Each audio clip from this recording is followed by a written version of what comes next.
ಸದ್ಯಕ್ಕೆ ಮುಂದುವರಿತಾ ಇದೆ. ತಮಿಳುನಾಡಿನಲ್ಲಿ ಟ್ರೆಂಡ್ ತೀವ್ರ ಕುತೂಹಲಕ್ಕೆ ಕಾರಣ ಆಗಿದೆ. ಪೋಕಿರಿ ವಿಜಯ್ ಎದುರು ಡಿಎಂಕೆ ಕಂಗಾಲಾಗಿ ಹೋಗಿದೆ. ಎಐಎಡಿಎಂಕೆ ತನ್ನ ಅಸ್ತಿತ್ವವನ್ನ ಉಳಿಸಿಕೊಂಡಿದೆ. ಡಿಎಂಕೆ ಮಾತ್ರ ಸತತ ಕುಸಿತವನ್ನ ನಿರಂತರವಾಗಿ ಕಾಣ್ತಾನೆ ಇದೆ. ಟಿವಿಕೆಗೆ 103 ಕ್ಷೇತ್ರಗಳಲ್ಲಿ ಭರ್ಜರಿ ಮುನ್ನಡೆ ಸಿಕ್ಕಿದೆ. ಸದ್ಯದ ನಿಮ್ಮ ಮುಂದೆ ಅಪ್ಡೇಟ್ ಅನ್ನ ನಾವು ಇಡೋದಾದ್ರೆ, ಡಿಎಂಕೆ ಮತ್ತು ಎಐಎಡಿಎಂಕೆ ಕುಸಿತ ತಮಿಳುನಾಡು ರಾಜಕೀಯ ಬದಲಾವಣೆಯ ಹೊಸ್ತಿಲಲ್ಲಿದೆ. ಜನ ಬದಲಾವಣೆಯನ್ನ ಬಯಸಿದ್ದಾರೆ ಅನ್ನೋದರ ಸೂಚನೆ ಆಗಿದೆ.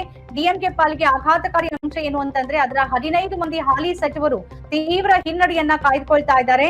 ಎಂಜಿಆರ್ ಬಳಿಕ ತಮಿಳುನಾಡಿನಲ್ಲಿ ಉಳಿದ ಯಾವುದೇ ನಟರು ಮಾಡಲಾಗದ ಸಾಧನೆಯನ್ನ ವಿಜಯ್ ಅವರು ಈ ಸಂದರ್ಭದಲ್ಲಿ ಮೊದಲ ಬಾರಿ ಚುನಾವಣೆಗೆ ಸ್ಪರ್ಧೆ ಮಾಡಿ 103 ಕ್ಷೇತ್ರಗಳಲ್ಲಿ ಸದ್ಯಕ್ಕೆ ಮುನ್ನಡೆಯನ್ನ ಕಾಯ್ದುಕೊಂಡಿದ್ದಾರೆ. ಅಧಿಕಾರವನ್ನ ಹಿಡಿಯುವ, ಸ್ವತಂತ್ರವಾಗಿ ಅಧಿಕಾರ ಹಿಡಿಯುವ ಭರವಸೆಯನ್ನ ಅವರು ಹೊಂದಿದ್ದಾರೆ. ಆತ್ಮವಿಶ್ವಾಸವನ್ನ ಅವರು ವ್ಯಕ್ತಪಡಿಸ್ತಾ ಇದ್ದಾರೆ. ಇನ್ನು ಬಂಗಾಳದಲ್ಲಿ ಟಿಎಂಸಿ ಮತ್ತು ಬಿಜೆಪಿ ನಡುವೆ ತೀವ್ರ ಹಣಾಹಣಿ ನಡೀತಾ ಇದ್ರು ಕೂಡ ಟಿಎಂಸಿ ಕುಸಿತ ಕಾಣ್ತಿರುವಂತೆ ಕಾಣಿಸ್ತಾ ಇದೆ. ಆದ್ರೂ ತನ್ನ ಕೈಗೆ ಸುಲಭವಾಗಿ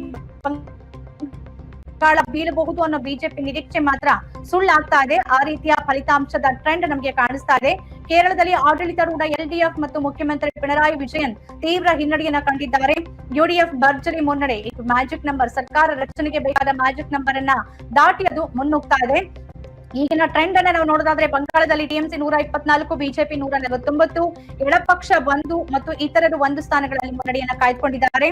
ಕೇರಳದಲ್ಲಿ ನೋಡಿದ್ರೆ ಯುಡಿಎಫ್ 96, ಎಲ್ಡಿಎಫ್ 41, ಬಿಜೆಪಿ 1, ಇತರರು 2. ತಮಿಳುನಾಡಿನಲ್ಲಿ ಡಿಎಂಕೆ 51, ಎಐಎಡಿಎಂಕೆ 77 ಮತ್ತು ಟಿವಿಕೆ 104, ಇತರರು 1 ಸ್ಥಾನದಲ್ಲಿ ಮುನ್ನಡೆಯನ್ನ ಕಾಯ್ದುಕೊಂಡಿದ್ದಾರೆ. ಅಸ್ಸಾಂನಲ್ಲಿ ಬಿಜೆಪಿ ಒನ್ ಸೈಡೆಡ್ ಆಗಿ ಹೋಗ್ತಾ ಇದೆ. ಬಿಜೆಪಿ 95 ಕ್ಷೇತ್ರ, ಕಾಂಗ್ರೆಸ್ 27 ಕ್ಷೇತ್ರ, ಇತರರು 3 ಕ್ಷೇತ್ರಗಳಲ್ಲಿ ಮುನ್ನಡೆಯನ್ನ ಕಾಯ್ದುಕೊಂಡಿದ್ದಾರೆ. ಪುದುಚೇರಿಯಲ್ಲಿ ಆಲ್ ಇಂಡಿಯಾ ಎನ್ಆರ್ ಕಾಂಗ್ರೆಸ್ ಮತ್ತು ಬಿಜೆಪಿ 13 ಸ್ಥಾನಗಳಲ್ಲಿ ಮುನ್ನಡೆ, ಕಾಂಗ್ರೆಸ್ 6, ಇತರರು 4 ಕ್ಷೇತ್ರಗಳಲ್ಲಿ. ದಾವಣಗೆರೆ ದಕ್ಷಿಣ ಮಾತ್ರ ಹಾವು ಏಣಿಯ ರೀತಿಯಲ್ಲಿ ಹೋಗ್ತಾ ಇದೆ. 3-4 ಸುತ್ತಿನಲ್ಲಿ ಬಿಜೆಪಿ ಅಭ್ಯರ್ಥಿ ದಾಸಕರಿಯಪ್ಪ ಅವರು ಮುನ್ನಡೆ ಕಾಯ್ದುಕೊಂಡಿದ್ರು. ಈಗ ಮತ್ತೆ ಕಾಂಗ್ರೆಸ್ ಅಭ್ಯರ್ಥಿ ಸಮರ್ಥ ಮುನ್ನಡೆಯನ್ನ ಕಾಯ್ದುಕೊಳ್ತಾ ಇದ್ದಾರೆ.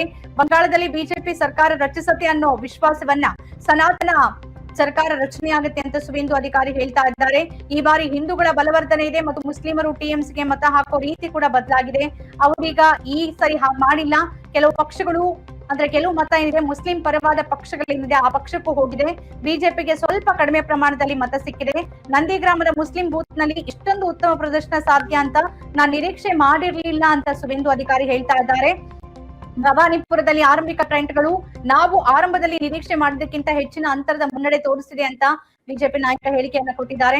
ಪಶ್ಚಿಮ ಬಂಗಾಳದ ರಾಜ್ಯ ಬಿಜೆಪಿ ಅಧ್ಯಕ್ಷ ಸಮೀಕ್ ಭಟ್ಟಾಚಾರ್ಯ ಕೂಡ ಮುಸ್ಲಿಂ ಮತದಾರರು ಸಾಮೂಹಿಕವಾಗಿ ಟಿಎಂಸಿ ಕಡೆ ಹೋಗಿಲ್ಲ, ಜೊತೆಗೆ ಹಿಂದೂ ಮತಗಳು ಬಿಜೆಪಿ ಪರವಾಗಿ ಕ್ರೋಢೀಕರಣ ಆಗಿದೆ,